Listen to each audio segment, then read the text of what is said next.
Kalak tayong lahat, si Yesu Kristo'y nabuhay, nanahig sa kamatayan. Alleluia, Alleluia. Sa ngalan ng Ama at ng Anak at ng Espiritu Santo. Amen. Ang pagpapala ng ating Panginoong Hesukristo, ang pag-ibig ng Diyos Ama, at ang pakikipagkaisa ng Espiritu Santo, naway sumain yung lahat.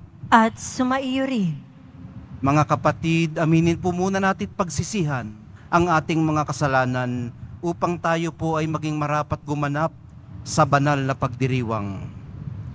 Inaamin ko Sa makapangyarihang Diyos at sa inyo mga kapatid, na lubha akong nagkasala sa isip, sa salita, sa gawa, at sa aking pagkukulang. Kaya isinasamo ko sa mahal na Birheng Maria, sa lahat ng mga anghel at mga banal, at sa inyo mga kapatid, na ako'y ipanalangin sa Panginoong ating Diyos. kaawaan tayo ng makapangyarihang Diyos.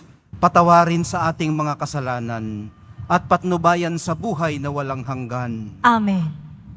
Panginoon, kaawaan mo kami. Panginoon, kaawaan mo kami. Kristo, kaawaan mo kami. Kristo, kaawaan mo kami. Panginoon, kaawaan mo kami. Panginoon, kaawaan mo kami. Manalangin tayo. Ama naming makapangyarihan, pahintulutan mong kami maging dapat lumigaya kapag ang iyong anak ay nagpakita kasama ng mga banal sa piling niya, pakundangan sa aming pagdiriwang na masaya sa pagkabuhay niyang amin ngayong sinasamba. Sa pamamagitan niya kasama ng Espiritu Santo, magpasawalang hanggan. Amen. Magsiupo muna po ang lahat. Pagbasa mula sa mga gawa ng mga apostol. Noong mga araw na iyon, ang mga naghatid kay Pablo ay sumama sa kanya hanggang sa Atenas. Pagkatapos, nagbalik sila sa Berea. Taglay ang bili ni Pablo kina Silas sa Timoteo na sumunod sa lalong madaling panahon. At si Pablo ay tumayo sa harap ng kapulungan ng Areopago at nagsalita. Mga taga-Arenas, napapansin kong buhos na buhos ang inyong kalooban sa relihiyon, sapagkat sa paglalakad ko sa lungsod at pagmamasid sa mga sambahan ninyo, nakakita ako ng isang dambanang may nakasulat na ganito: sa Diyos na hindi nakikilala. Ang inyong sinasamba kahit hindi ninyo kilala, ang siya kong ipinapahayag sa inyo. Ang Diyos na gumawa ng sanlibutan at ng lahat ng naroroon, ang siyang Panginoon ng langit at lupa. Kaya't hindi siya tumatahan sa mga templong ginawa ng tao. Hindi sa siya'y nangangailangan ng anuman, kaya siya pinaglilingkuran ng tao, sapagkat siya ang nagbibigay ng buhay, hininga at lahat ng bagay sa sangkatauhan.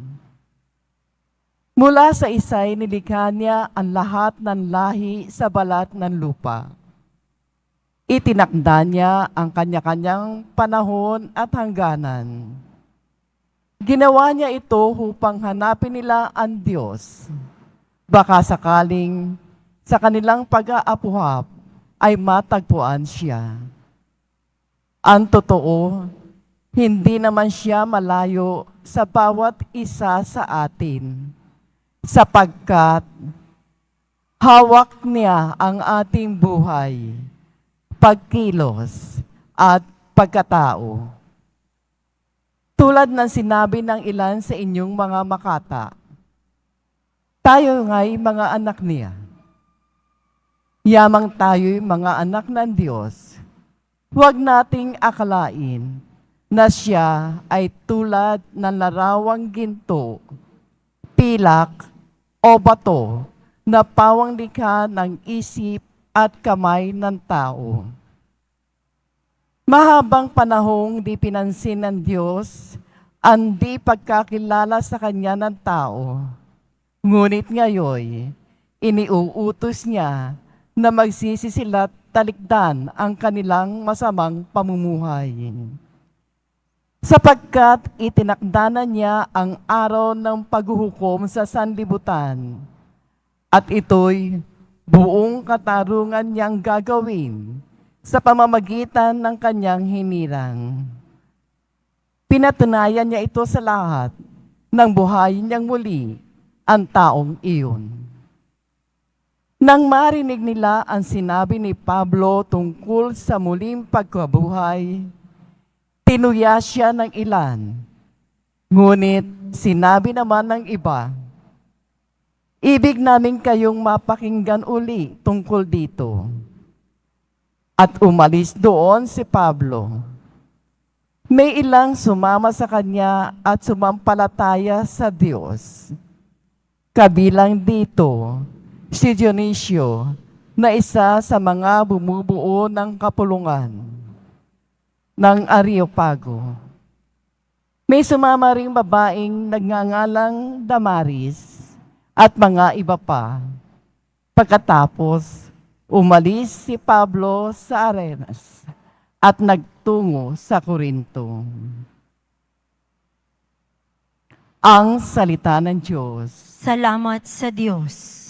Ang kadakilaan ng Diyos sa lupa't langit ay lubos. Ang kadakilaan ng Diyos sa lupa't langit ay lubos. Purihin ang Diyos nitong kalangitan. Kayo sa itaas, siya'y papurihan.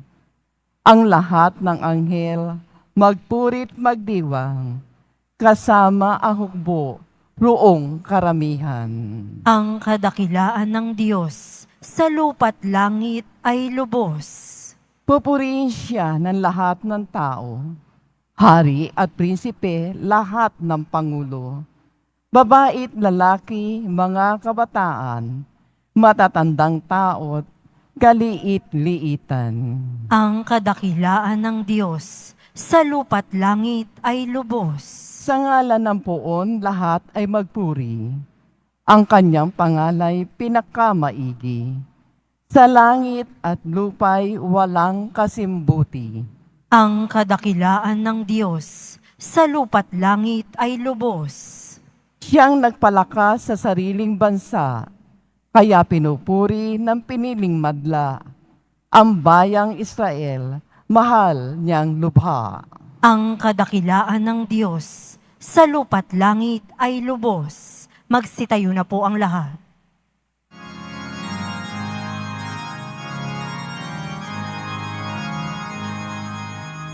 Hallelujah, Hallelujah, Hallelujah, Hallelujah.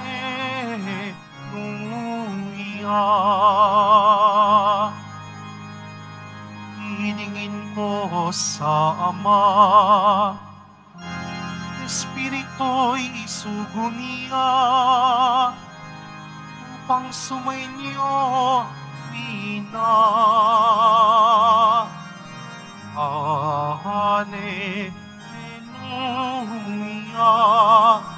Hallelujah, Hallelujah, Hallelujah.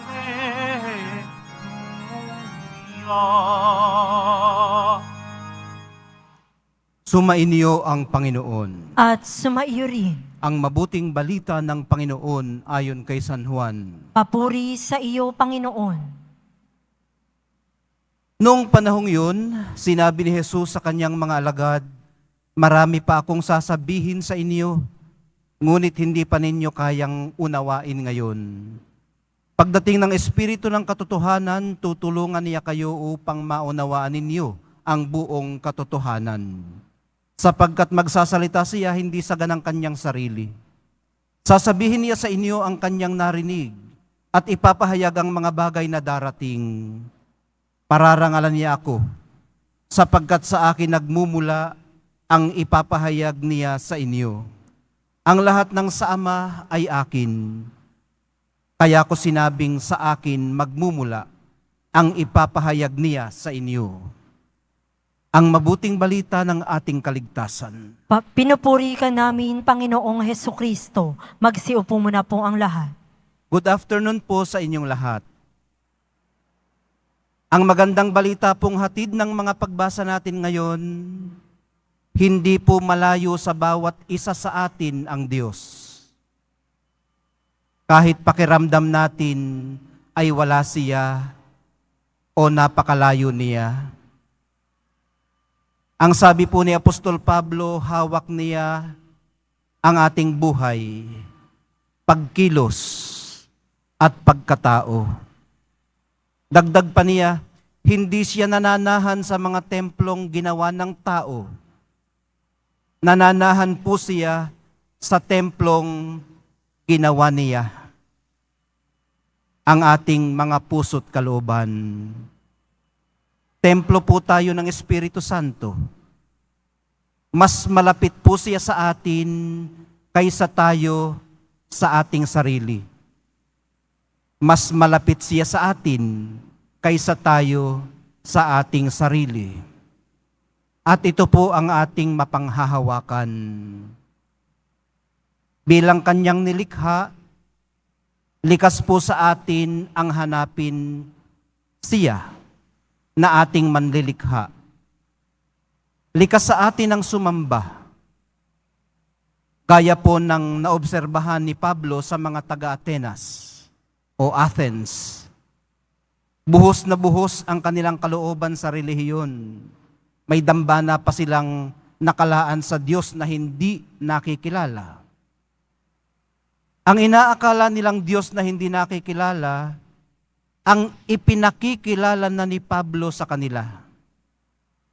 Hindi na siya dapat manatili pang hindi nakikilala. Nagpapakilala na siya sa pamamagitan ng ating mahal na poong Jesus Nazareno. Kaya hindi na po tayo mag-uumpisa sa wala o sa zero sa pagsasaayos ng ating pagsamba at pagkilala sa Kanya. Hindi na natin kailangan pang mag-apuhap. Ang mag-apuhap na sinasabi dito sa unang pagbasa ay malalim na Tagalog sa pangangapa. Nangangapa ka sa dilim, nag-aapuhap. Yun. Hindi na kailangan nating mga papa sa paghahagilap o sa paghahanap ng ating Diyos. Bakit natin nasabi yun? Kasi nandyan lang ang kanyang presensya. Nasa mga salitang binabasa natin sa misa, nasa banal na Eucharistia, ay doon talagang mahahawakan natin siya. At nasa isa't isa, sa katauhan ng pari, sa katauhan ninyo. At siguro nga, kailangan paulit-ulit natin itong marinig. Gaya ng ibang nagsabi kay Pablo na, ibig namin kayong mapakinggan uli tungkol dito. Hindi naman nababago ang mabuting balita. Ang napakinggan natin noon, ay siya ring napapakinggan natin ngayon. Gusto lang natin itong marinig ulit. Paulit-ulit. Baka sakali nga namang sa ating pagkarinig, matagpuan natin siya ulit. Mahal na poong Jesus Nazareno, salamat po ng marami. nakakabitiw man kami paminsan-minsan, hindi po kayo nagsasawang mag-reach out sa amin sa pamamagitan ng aming kapwa. Turuan niyo rin po kami mag-reach out sa kanila pag sila naman ang nawawala. Magsitayo na po ang lahat.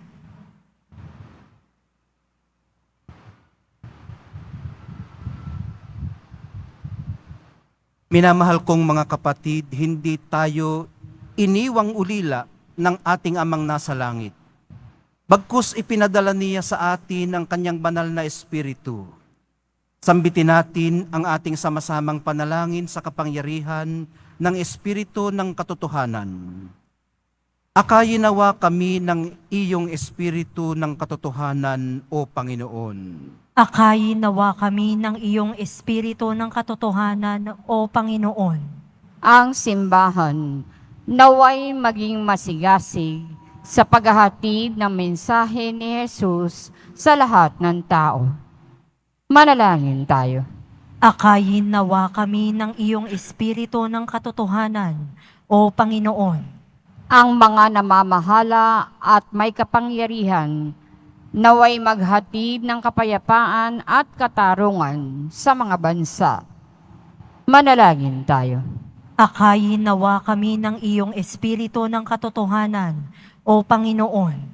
Ang mga hinahamak, mga itinakwil o mga walang nagmamahal sa ating lipunan, naway makaranas sa kanilang buhay ng pangangalaga ng Diyos sa pamamagitan ng ating mabubuting gawa. Manalangin tayo. Akayin nawa kami ng iyong espiritu ng katotohanan, O Panginoon.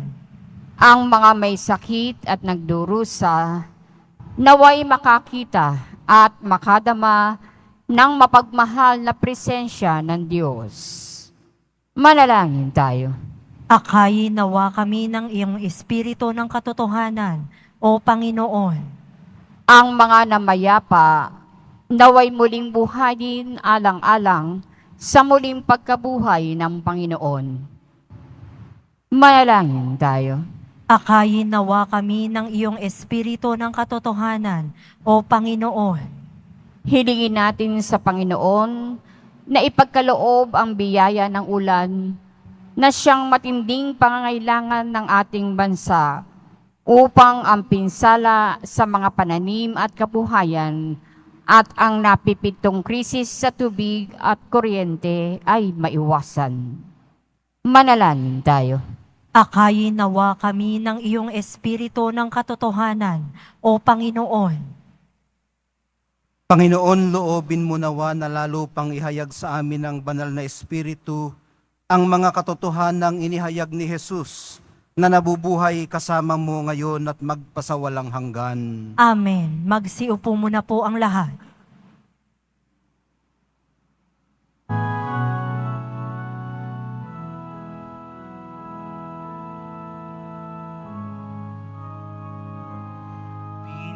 Pinupuri kita, Poon, sapagkat ako'y iniligtas. Mga kaaway hindi makuwang matuwa mula sa libingan. Tanggapin mo, O Panginoon, ang alay ng bayang nakdiriwang. Puhunan mong bigay ang alak at tinapay, handog ng pagkabuhay. Magsitayo na po ang lahat. Manalangin po kayo mga kapatid upang itong ating paghahain ay kalugdan ng Diyos amang makapangyarihan. Tanggapin nawa ng Panginoon itong paghahain sa iyong mga kamay, sa kapurihan niya at karangalan, sa ating kapakinabangan at sa buong sambayanan niyang banal. Ama naming lumikha, sa paghahain ng banal na pagpapalitan ng iyong mga kaloob at ng aming mga alay, kami pinapagsasalo mo sa iyong buhay na namumukod tangi at walang kapantay. Ipagkaloob mong ang aming pakikinabang sa iyong pakikisamang aming maaasahan ay siya ring umiral sa aming pamumuhay araw-araw sa pamamagitan ni Hesukristo kasama ng Espiritu Santo magpasawalang hanggan. Amen. Sumainyo ang Panginoon. At sumaiyo rin. Itaas sa Diyos ang inyong puso at diwa. Itinaas na namin sa Panginoon. Pasalamatan natin ang Panginoong ating Diyos. Marapat na siya ay pasalamatan. Ama naming makapangyarihan, tunay ngang marapat na ikaw ay aming pasalamatan, ngayong ipinagdiriwang ang paghahain ng Mesiyas, ang maamong tupa na tumubos sa aming lahat. Ang katawan ng anak mong sa krus na bayubay ay handog ng pag-ibig na walang kapantay. Ito ang paghahaing ganap mong kinalugdan. Ito ang nilunggati ng dating pag-aalay. Ang buong sarili ng anak mong si Jesus ay inihain sa iyo upang kami ay matubos. Siya ang dambana at paring naghahandog. Siya pa rin ang tupang handog na ibinukod. Kaya kaisa ng mga anghel na nagsisiawit ng papuri sa iyo, nang walang humpay sa kalangitan, kami nagbubunyi sa iyong kadakilaan. Santo, Santo, Santo, Panginoong Diyos ng mga hukbo, napupuno ang langit at lupa ng kadakilaan mo, o sana sa kaitaasan, pinagpala ang naparirito sa ngalan ng Panginoon, o sana sa kaitaasan, magsiluhod po ang lahat. Ama naming banal, ikaw ang bukal ng lahat ng kabanalan. Kaya't sa pamamagitan ng iyong Espiritu, gawin mong banal ang mga kaloob na ito upang para sa amin maging katawan at dugo ng aming Panginoong Hesukristo. Bago niya pinagtiis ang kusang loob na maging handog, hinawakan niya ang tinapay, pinasalamatan kanya, pinaghati-hati niya iyon, iniabot sa kanyang mga alagad at sinabi, "Tanggapin ninyong lahat ito at kanin, ito ang aking katawan na ihahandog para sa inyo."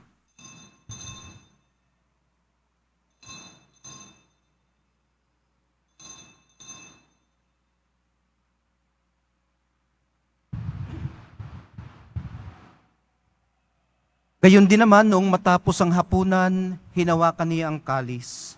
Muli kanyang pinasalamatan. Iniabot niya ang kalis sa kanyang mga alagad at sinabi, "Tanggapin ninyong lahat ito at inumin. Ito ang kalis ng aking dugo, ng bago at walang hanggang tipan. Ang aking dugo na ibubuhos para sa inyo at para sa lahat. Sa ikapagpapatawad ng mga kasalanan, gawin ninyo ito sa pag-alaala sa akin."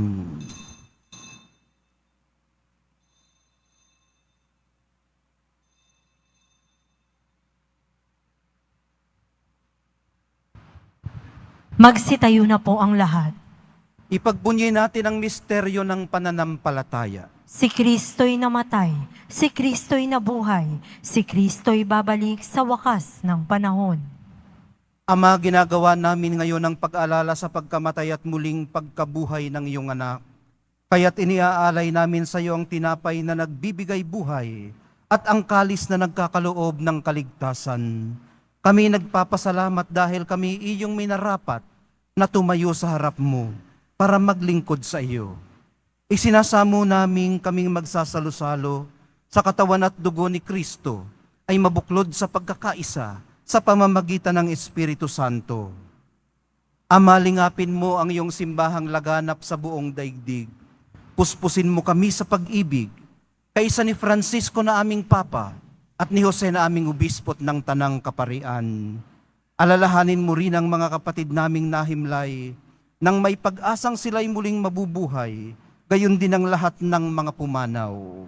Kaawaan mo sila at patuloyin sa iyong kaliwanagan.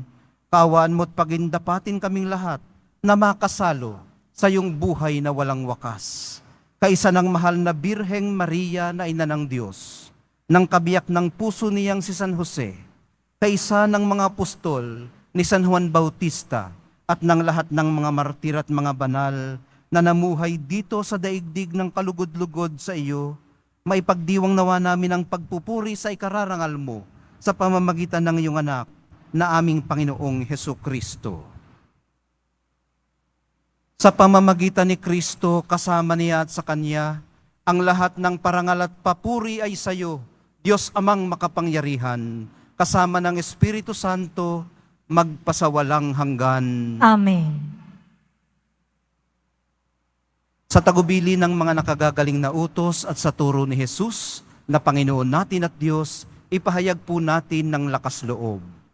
Ama namin, sumasalangit ka, sambahin ang ngalan mo, mapasa amin ang kaharian mo, sundin ang loob mo dito sa lupa para ng sa langit. Bigyan mo kami ngayon ng aming kakanin sa araw-araw, at patawarin mo kami sa aming mga sala, para ng pagpapatawad namin sa nagkakasala sa amin, at huwag mo kaming ipahintulot sa tukso, at iadya mo kami sa lahat ng masama. Hinihiling po namin kami iadya sa lahat ng masama. Pagkalooban ng kapayapaan araw-araw, iligtas sa kasalanan at ilayo sa lahat ng kapahamakan, samantalang aming pinananabikan ang dakilang araw ng pagpapahayag ng tagapagligtas naming si Jesucristo. Sapagkat iyo ang kaharian, at ang kapangyarihan, at ang kapurihan magpakailanman. Amen. Panginoong Jesucristo, sinabi mo sa iyong mga apostol, kapayapaan ang iniiwan ko sa inyo, ang aking kapayapaan ang ibinibigay ko sa inyo. Tunghayan mo ang aming pananampalataya at huwag ang aming pagkakasala. Pagkalooban mo kami ng kapayapaan at pagkakaisa ayon sa iyong kalooban, kasama ng Espiritu Santo, magpasawalang hanggan. Amen. Ang kapayapaan ng Panginoon ay laging sumainyo. At sumaiyo rin. Magbigayan po kayo ng kapayapaan sa isa't isa. Kordero ng Diyos, na nag-aalis ng mga kasalanan ng sanlibutan, maawa ka sa amin. Kordero ng Diyos, na nag-aalis ng mga kasalanan ng sanlibutan, maawa ka sa amin. Kordero ng Diyos, na nag-aalis ng mga kasalanan ng sanlibutan, ipagkaloob mo sa amin ang kapayapaan. Magsilhod po ang lahat.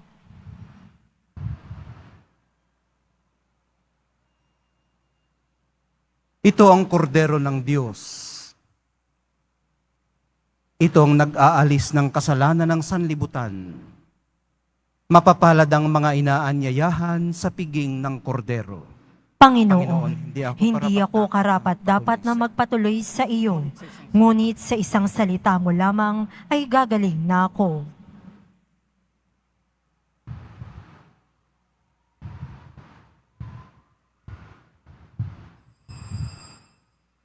Para sa lahat ng tatanggap ng banal na komunyon, sasagot po tayo ng amen pagkasabi ng pari o ng lay minister ng katawan ni Kristo, at isubo agad sa bibig bago umalis sa harapan ng pari o ng lay minister. Sumunod po tayo.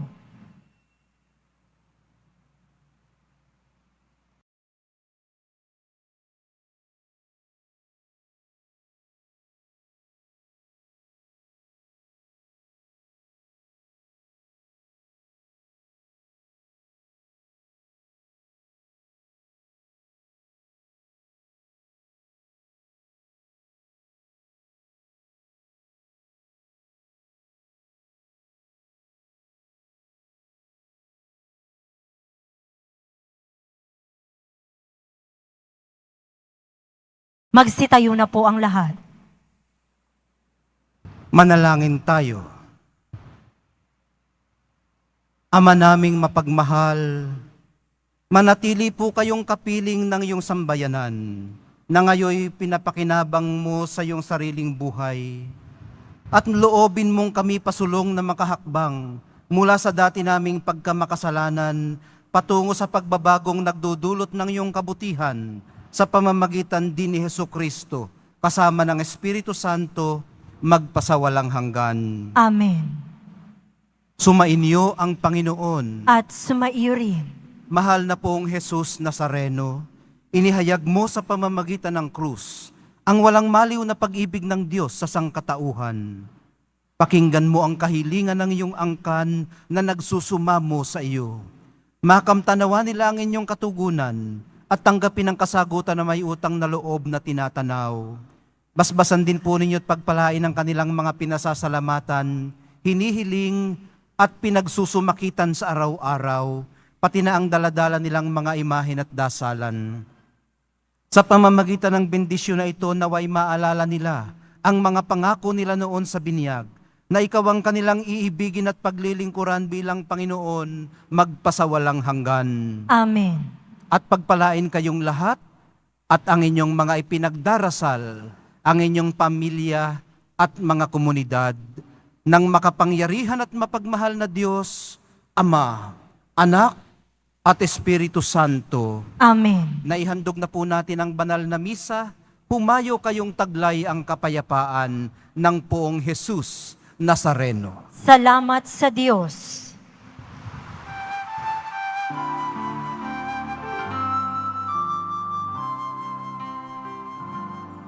Cristo Padre Jesus Nazareno, sinasamba ka namin, pinipinto ka namin, aral mo ang aming buhay at kaligtasan. Cristo Padre Jesus Nazareno, iligtas mo kami sa kasalanan. Ang krus mong pinamatayan ay sagisag ng aming kaligtasan. Nuestro Padre Jesus Nazareno, narangal ka namin. Nuestro Padre Jesus Nazareno, iniwalhati namin. Nuestro Padre Jesus Nazareno, dinarangal ka namin. Nuestro Padre Jesus Nazareno,